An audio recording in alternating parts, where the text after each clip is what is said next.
Hi there. Welcome to the Center for Spiritual Living Bellingham. This is our Sunday service, and we're so delighted you would be joining us. Today is November 8th, and we're happy to have you here. We'd like to lift your spirits with some wonderful music from our music director, Amber Darlin.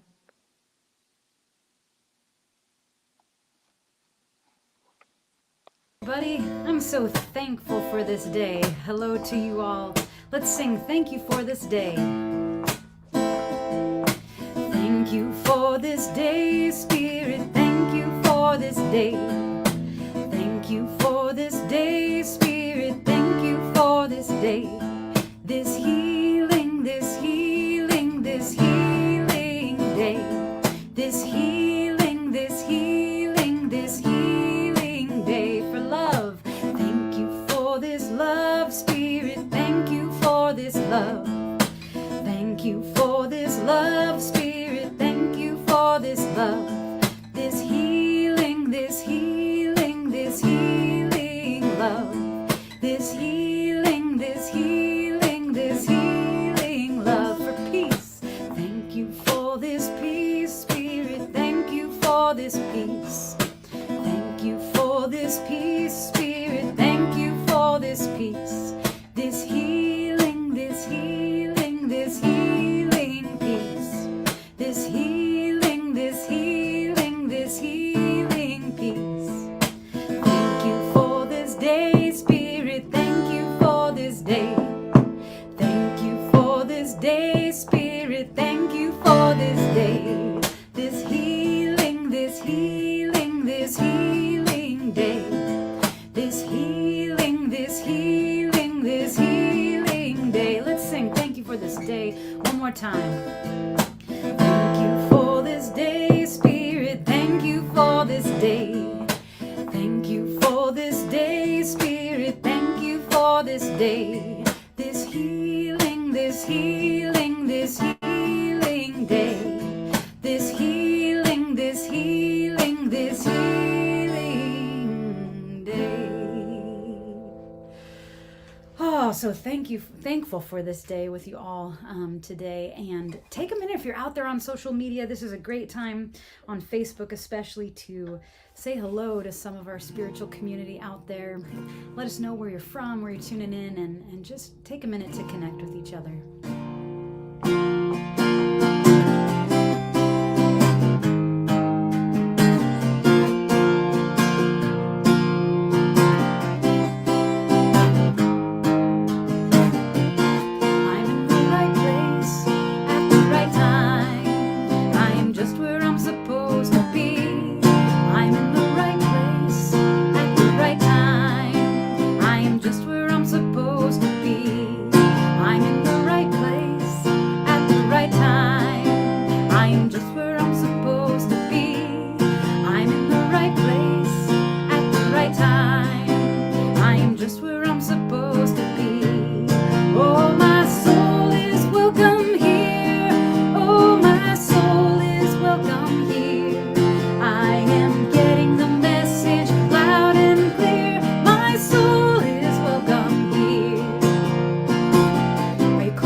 Welcome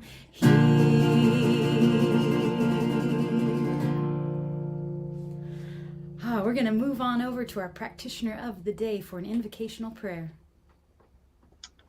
Thank you, Amber. I'm Kalish Liviel, and I'm your practitioner of the day.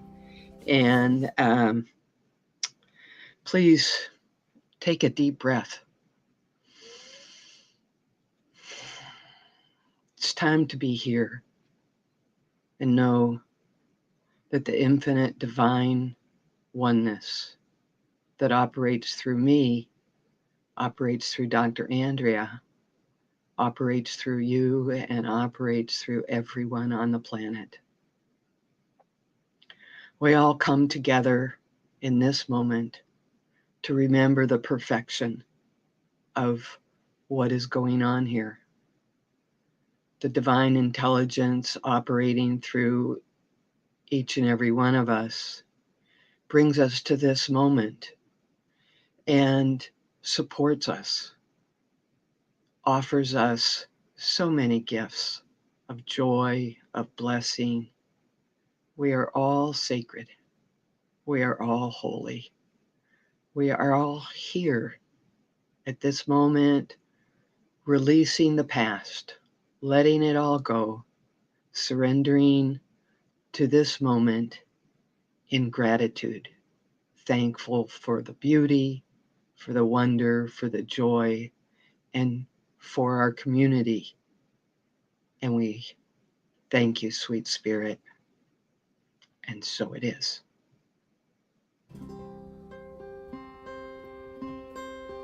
Thank you, Kalish.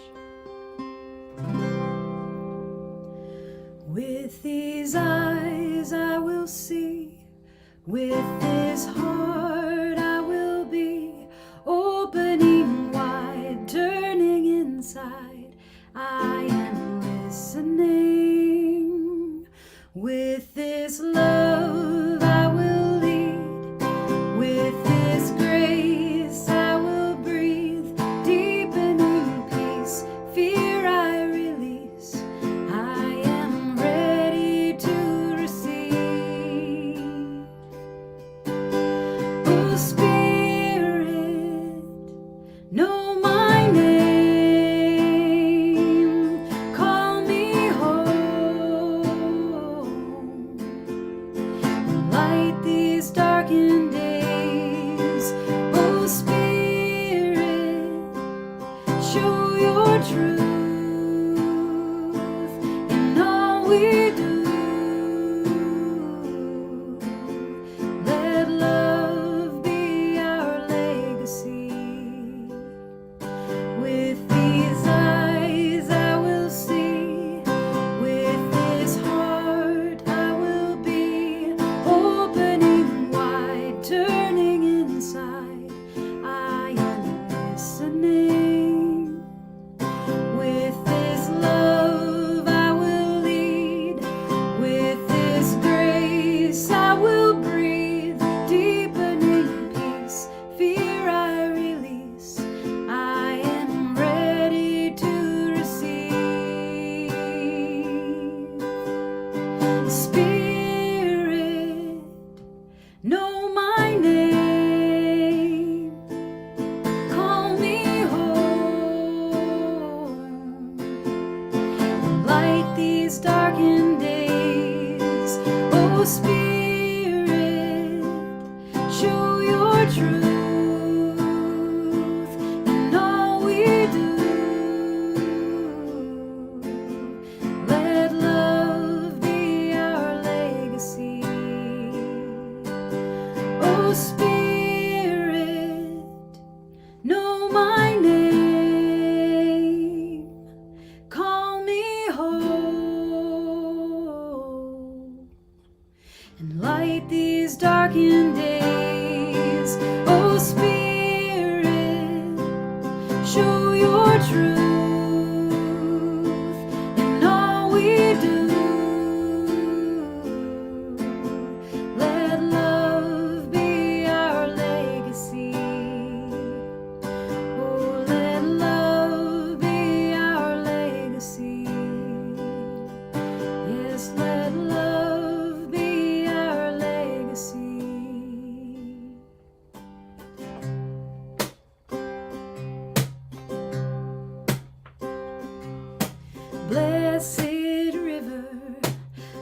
touching stones. She is polishing our hearts. We are claiming our thrones to sit side by side in our awakened homes. Love is always watching. Love is always watching. And we're gonna sing, sing, sing our prayers for freedom. Yeah, we're gonna sing, sing, sing our prayers for freedom. Yeah, we're gonna sing, sing, sing our prayers for freedom. Sing our prayers for freedom for the world. Medicine giver, gentle spirit of the land, she is polishing our hearts in ways we do not understand. We walk side by side and offer both our hands. Love is always watching. Love is always watching. Let's sing this together, and we're gonna sing, sing, sing our prayers for freedom. Yeah, we're gonna sing, sing, sing our prayers for freedom. Yeah, we're gonna sing, sing, sing our prayers for freedom. Sing our prayers for freedom for the world. Brothers, sisters, brave pilgrims of the night, we have followed our hearts, and to truth we have arrived, to sit side by side in divinity's light. Love is always watching. Love is always watching. Sing it out, and we're gonna sing, sing, sing our prayers for freedom. And we're gonna sing, sing, sing our prayers for freedom. Yeah, we're gonna sing, sing, sing our prayers for freedom. Sing our prayers for freedom for the world. And we're gonna sing, sing, sing our prayers for freedom. Yeah, we're gonna sing, sing, sing our prayers for freedom. Yeah, we're gonna sing, sing, sing our prayers for freedom. Sing our prayers for freedom for the world. Sing our prayers for freedom for the world.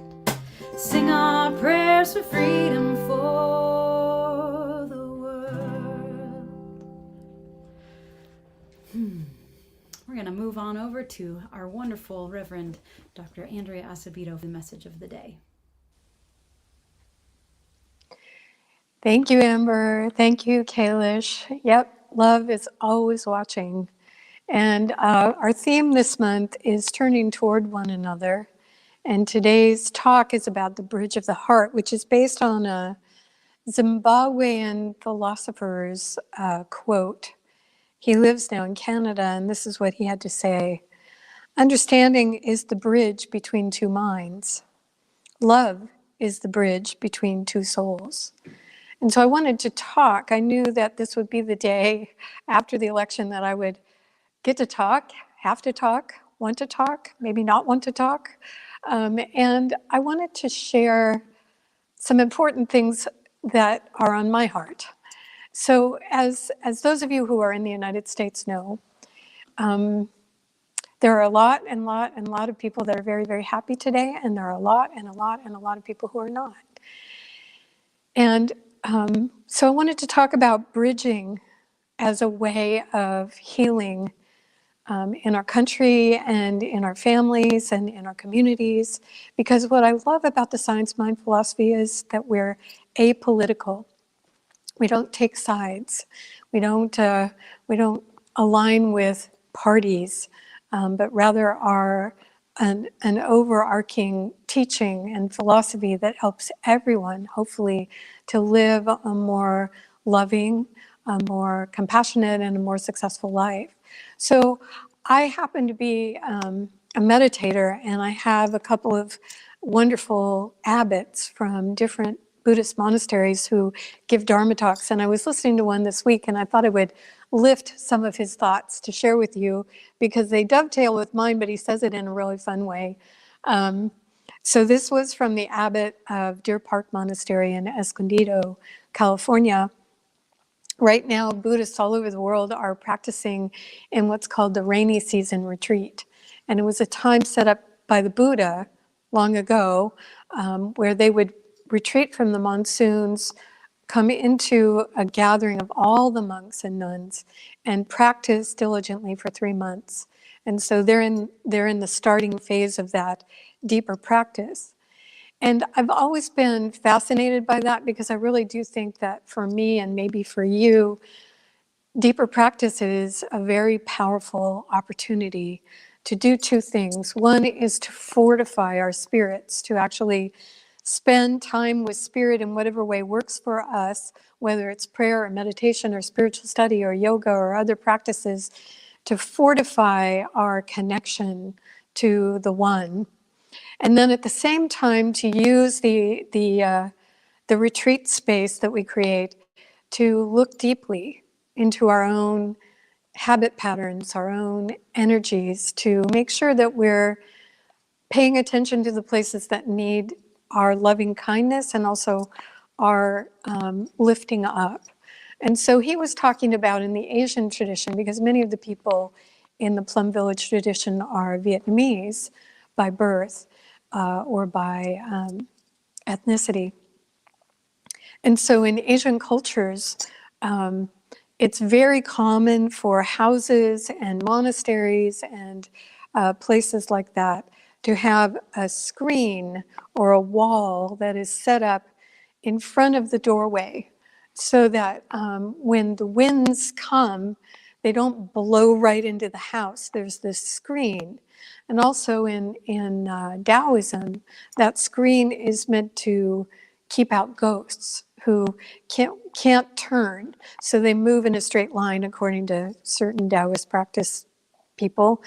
And so when they move in a straight line, if you have a screen in front of your doorway, they hit the screen and they can't come into your home. Well, I thought that was a really interesting reminder about what we can do in our lives. No, we don't have to erect a wall or a screen in front of our front door if we don't want, but it's a metaphor, not only a real thing that people do, but it's also meant to be a metaphor. So not only does it keep the wind out of someone's house, but it keeps the disturbances out of someone's house. You know what I mean? It's a metaphor, meaning that we can erect something by being mindful and setting an intention that will serve like that, to screen out the disturbances that might come in and start being very agitating. So it was a great metaphor for me. And as he was talking about this, he was talking about how in the rainy season retreat, we create an abode for our spirit in our place, wherever it is, in our home, or they have a monastic room that's theirs, and they set up an abode where they make things very comfortable and very safe, and they make it so that they're reminded wherever they look that they are in this retreat setting, and that their intention is to move inward and to look inwardly. And so it needs to be comfortable, but also a reminder of the intention set during this time. And so for us now in this country, the United States, where love needs to be built as a bridge between people, I think the way we start, at least the way I'm starting, is to really contemplate that abode that I've created and that I'm creating, and to set reminders in place so that I remember how I want my mind and heart to be acting in this time, which is why you see this huge button on my coat here, which says, "Let love be our legacy." That is my intention. And I believe it is the intention of many, many good-hearted people everywhere, and also certainly the intention of the Science of Mind communities everywhere. So I thought about some of the things that I'm going to be needing to do and what the abbot recommended. So one of the things he was talking about is first we fortify, meaning that we create this safety, this sanctuary, this abode where we're feeling very comfortable. And then we look within. And what are we looking for? Well, we're looking for in Buddhist terminology, in yogic terminology, there is something called internal knots. In yoga, it's called samskaras. And these knots are places inside of us where we've gotten hooked. That's a word from Pema Chodron, or we've gotten stuck in some way. And we can tell that we're hooked or stuck in this place because whenever whatever it is shows up in the screen of our awareness, we react. And our reaction is quick. And that indicates that there's a knot or a hook that's got us. So if I climbed up on the stage and I had a certain t-shirt on and it had a certain person's name on it, and that certain person was maybe not your favorite person, you might have an instantaneous reaction. Or if I had a hat that was a certain color and it said something, you might have an instantaneous reaction.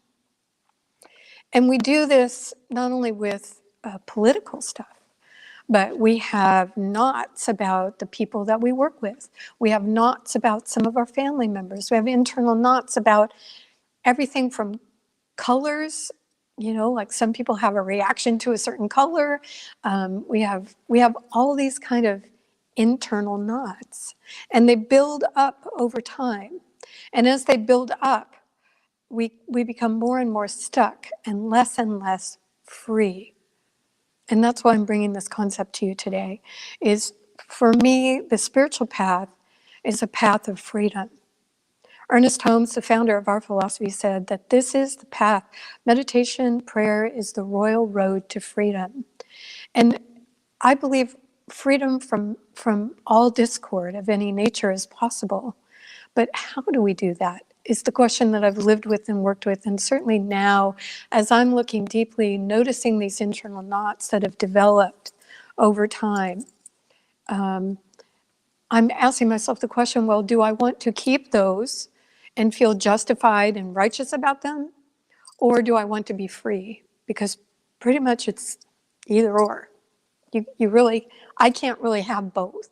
And so for me, when I started thinking about these, when things get stuck for me, and I'm noticing that I'm reacting, it's a time for me to begin to look deeply and work within in those reactive places, because there's nothing wrong with responding.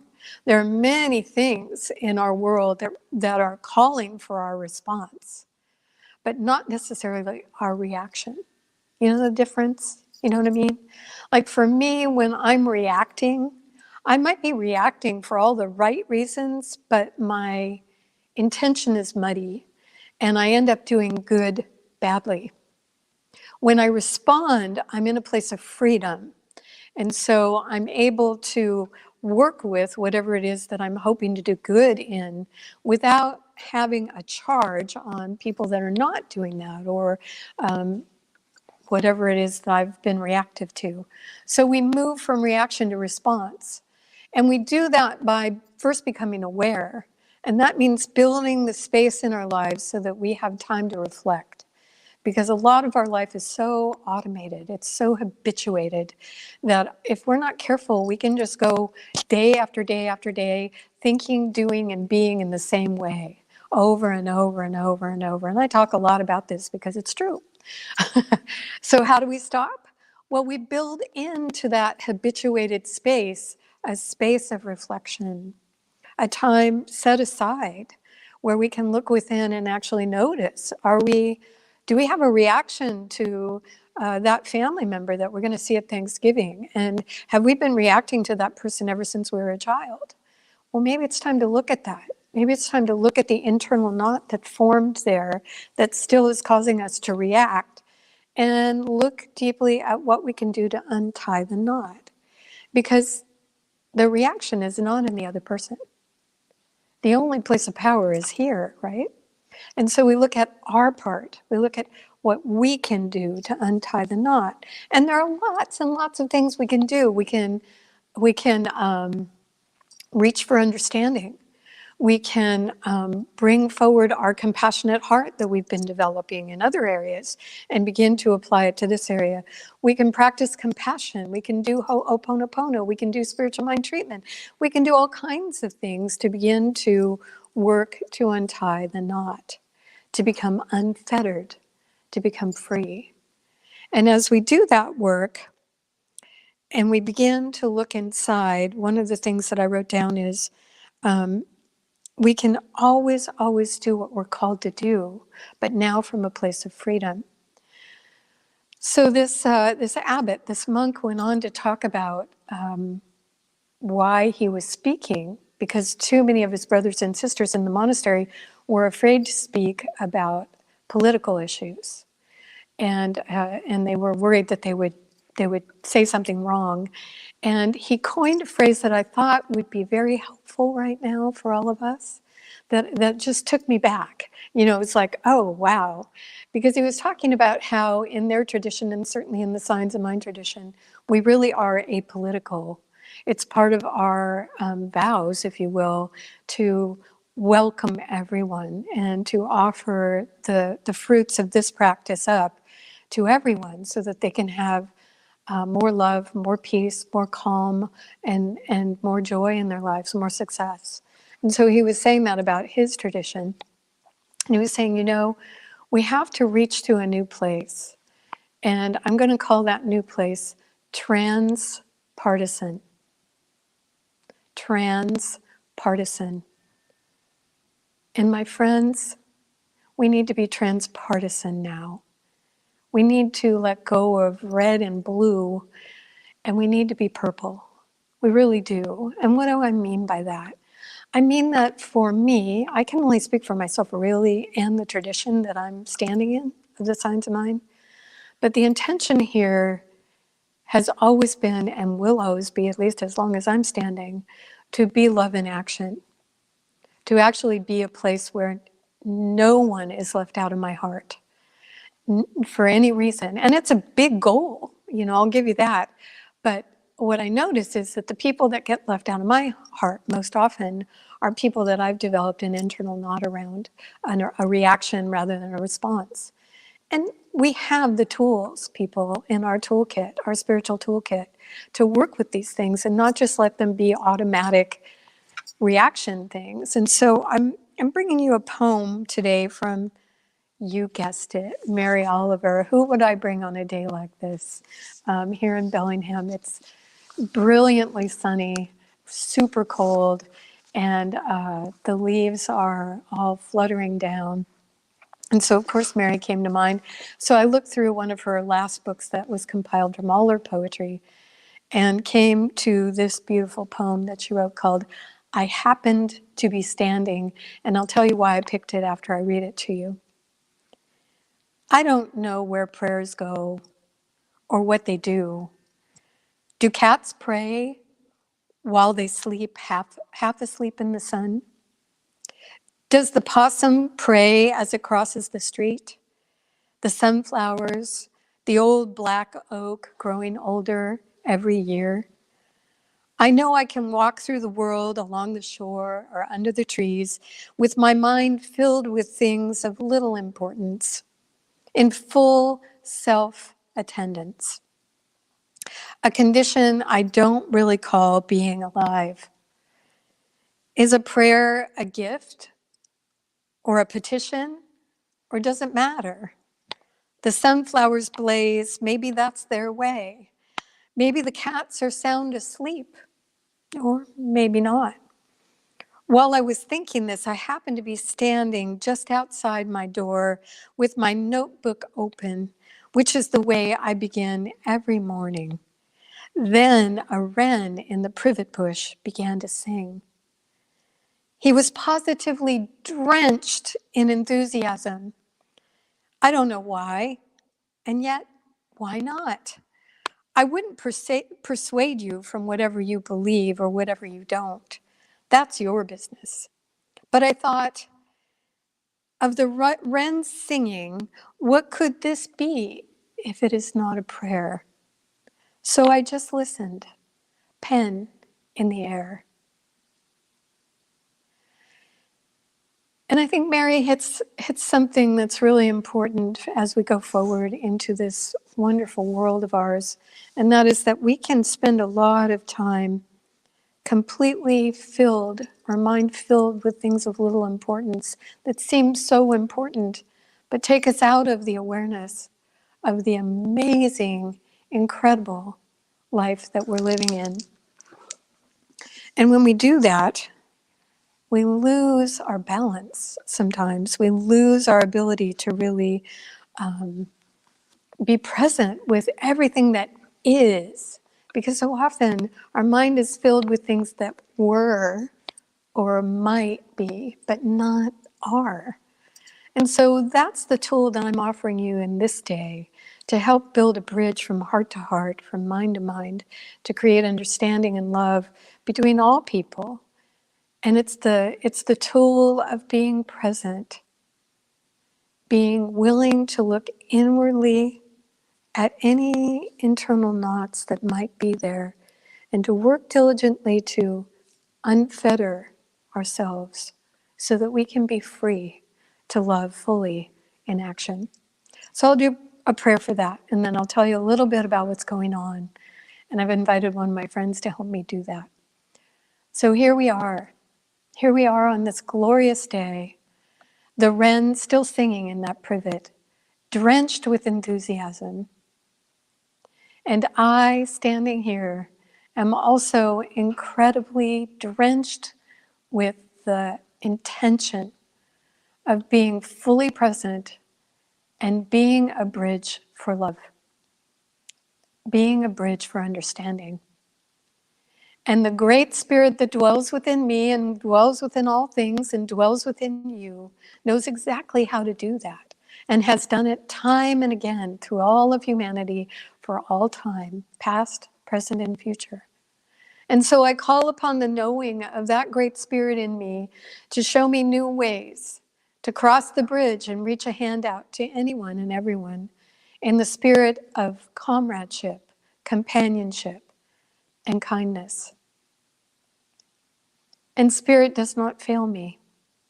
The places where I hesitate, I look deeply. I turn my attention inward, asking the question, why do I hesitate there?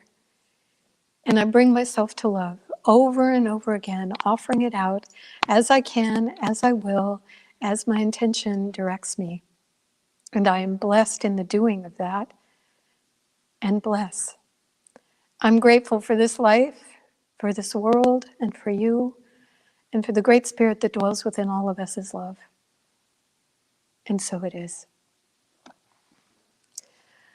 All right, well, I want to tell you about something that we've been doing for the last 5 years, and this is our 6th year doing it. I've been a minister for so long that I've done every prosperity class, I've done every ask for pledges that I can think of. And about 6 years ago, I turned to one of my friends in ministry, the Reverend Dr. Edward Young, and I said, Edward, I am so bored with everything I'm doing.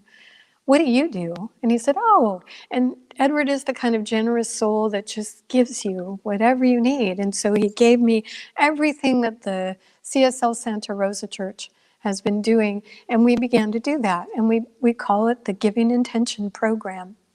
And what I love about it is it came out of generosity, it's offered in generosity, and it comes back as generosity. So what is it? Well, it's a program that invites people for 1 year's time to set an intentional pledge for our center, CSL Bellingham, and to honor that pledge month after month for 1 year. And then in a year, if things have changed, to change it. Of course, you can change it anytime if circumstances in your life change. For example, let's say you get a big raise and you want to up your tithe. Wonderful. Just give us a call and we'll up your pledge. Or if something happens, like happened to my husband, where all of a sudden his full-time work went to half-time work, give us a call and we'll adjust the tithe that way as well. the question is, why would you tithe? Why would you give to a center like this? Why would you give to this beautiful community? And so I invited one of my friends to come and share a little bit about why she gives. Her name is Donna Gowan, and I'm going to have our tech people send you over to her right now so she can share with you. Good morning. It's so, gosh, I was going to say it's so good to see you all, and I'm realizing I'm not seeing any of you. So Andrea asked if I would speak today about why I give to the center. And I am so happy to do that. But I tell you, Andrea's a hard act to follow, right? And I have been so involved in everything that she's been saying in her message. I kind of forgot what I was going to say. So here we go. We're going to give this a shot. First of all, gosh, hasn't 2020 been a hard year? Just a hard year. And for me, I think it's, when I look at it, it's the losses, right? I want to go see my kids. I want to go out for dinner with a friend. I want to be able to just go to the store and buy something that I need without thinking about it too hard. I want to go to a movie.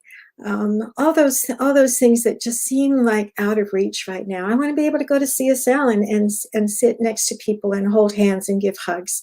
And right now we can't do that. I want ease, and I'm missing ease, and I think a lot of us are.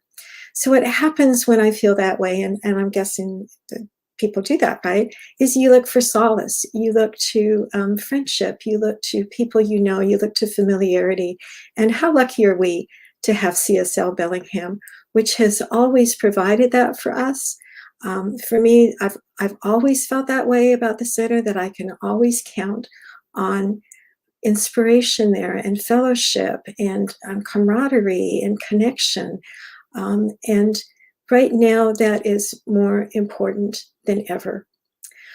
So what do? Well, we live stream on a Sunday like this, right? So we live stream, we come in on a Sunday, we attend the coffee mornings during the week, or maybe we attend or listen to the pracs with their morning meditations. Or how many classes are there? I never thought there could be so many classes. So what I'm appreciating about the center is how everybody has stepped up. So for those of us who have just been on the receiving end, which is a great place to be, but it's hard to understand how much it takes to flip to an online presentation. So for the teachers of you out there, this comes as no surprise, right? When you're trying to connect with your students, and especially little ones that are at home. So, for the center, it's been like new video equipment and new sound equipment and new software and learning new software. So all of those things, developing new skills. But I tell you what I'm realizing today, because I like talking to, I like being on the stage. I have no trouble with that at all. But you know what? Today I'm not. I'm not seeing your smiling faces. I am here by myself in my guest room, home office, talking to this green dot at the top of my computer and just imagining that you were out there when chances are most of you have gone to refill your coffee while you're waiting for Amber to do her closing song. But in case some of you are still there, I invite you to recognize how much the staff has done at the center. The staff, the practitioners, Dr. A, the musician, everybody who's come together to be able to continue to offer these kinds of services to you. And as such, and because of that, I'm asking you to once again step up for the 2021 year. Because as much as earlier in the year we thought, oh gosh, we'll just get through the summer, or we'll get through the fall.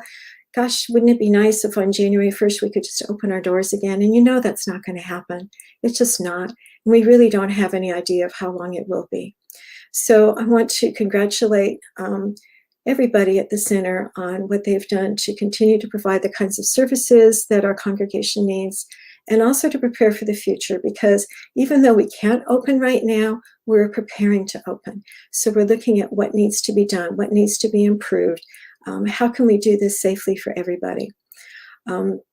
So please pledge, do your giving intention. we know that for some of us, 2020 has been hard, and it may continue to be hard into 2021 as far as finances are concerned. So if that's the case for you, then please first look after yourself, look after your loved ones. That's what's important.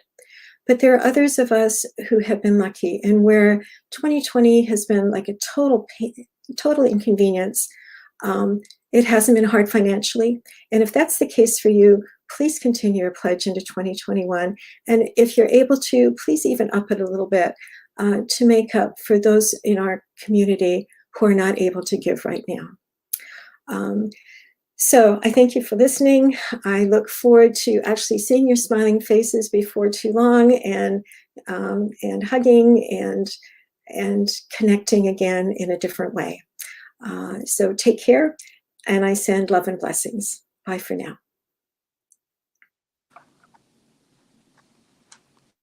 I just love Donna. Thank you, Donna, very much.